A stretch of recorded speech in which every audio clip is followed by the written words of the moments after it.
Samsung je na letošnji IFI pripravil dva dogodka.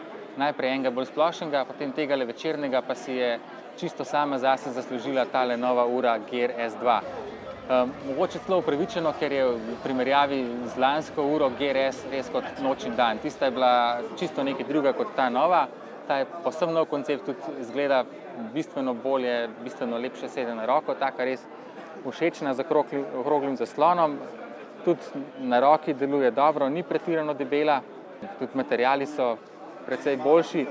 Na voljo bo v dveh različicah, ena je klasična, druga je tale športna, ki ima malo drugačno obliko tega kroga in pa plastične paščke, ta druga ima usnjene ali pa kovinske.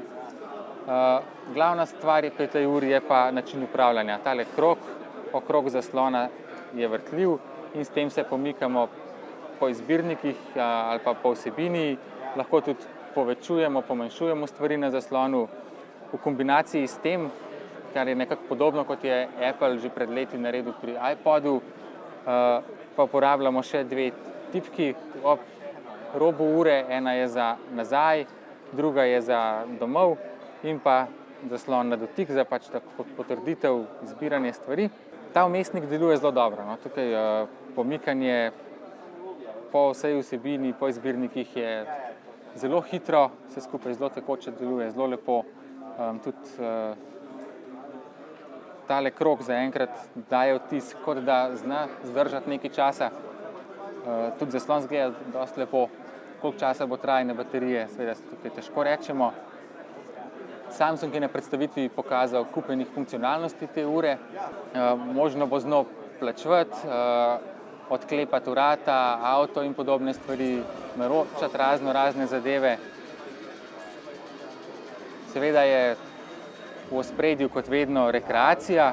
Sicer ura nobeni različici nima vgrajenega GPS-a, ampak to informacijo seveda potem dobiva s telefona, ima pa merilec srčnega utripa, šteje korake in tako naprej, tako da tukaj dobivamo tiste klasične informacije kot pri drugih podobnih urah. Potem so seveda še druge stvari, pa obvestila in tako naprej, kup nekih aplikacij in pa končno tudi Samsungove ure delujejo z drugimi androidnimi telefoni, ne samo s Samsungovimi Galaxy, tako da bodo lahko to uro uporabljali praktično vsi kupci novejših androidnih telefonov.